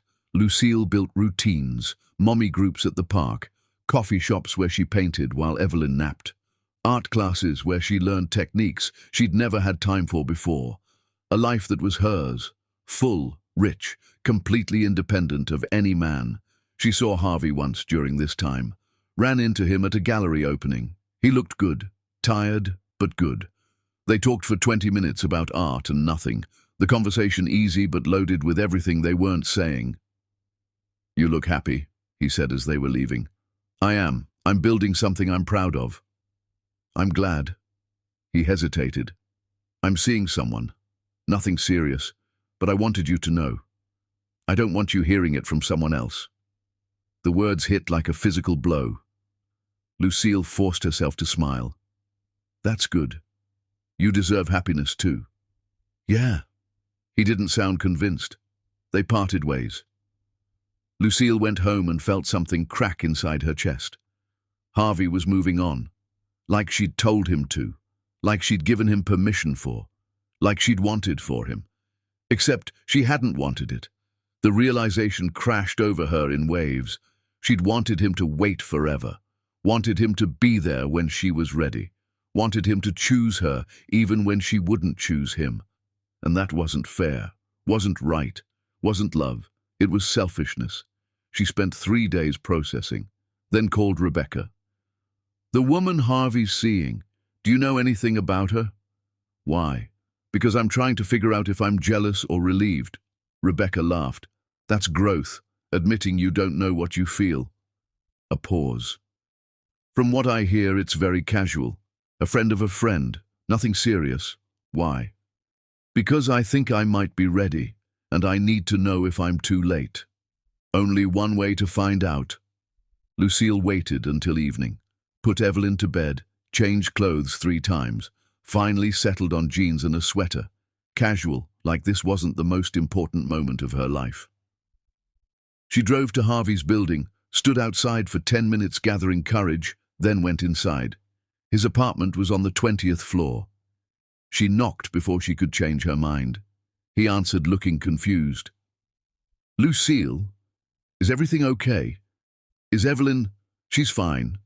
She's with a sitter. I needed to talk to you." Harvey stepped aside, let her in.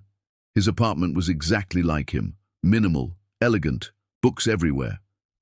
"What's going on?" "I heard you're seeing someone." "I am, casually. Nothing serious." "Do you like her?" "She's nice, smart, easy to be around." He studied Lucille's face. "Why are you asking?" "Because I need to know if I'm too late." "Too late for what?"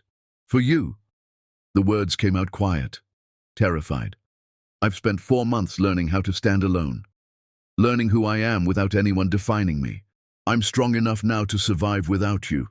I don't need you to save me or protect me or fix me. I'm whole on my own." "Okay. But I don't want to be alone. I want you. Not because you're safe or convenient or because you were there when I fell. I want you because you're you, because you make me laugh, because you've seen me at my worst and somehow still think I'm worth waiting for, because when I imagine my future, you're in it, not as someone I need, as someone I want." Harvey was very still. "Are you sure? Because I can't do this halfway. I can't be your maybe or your someday or your when you're ready. If we do this, I'm all in, and I need you to be all in too." "I'm terrified of trusting again, of risking again, of loving someone and having them destroy me again." "I know, but I'm ready. I'm ready to be terrified with you instead of safe without you." She moved closer. "I love you, Harvey. I should have said it 17 years ago under that oak tree. I should have said it the night you found me in the rain. I should have said it every day since, but I'm saying it now. I love you." Harvey closed the distance between them, cupped her face in his hands. "I've loved you for 17 years. I'll love you for 17 more, for forever.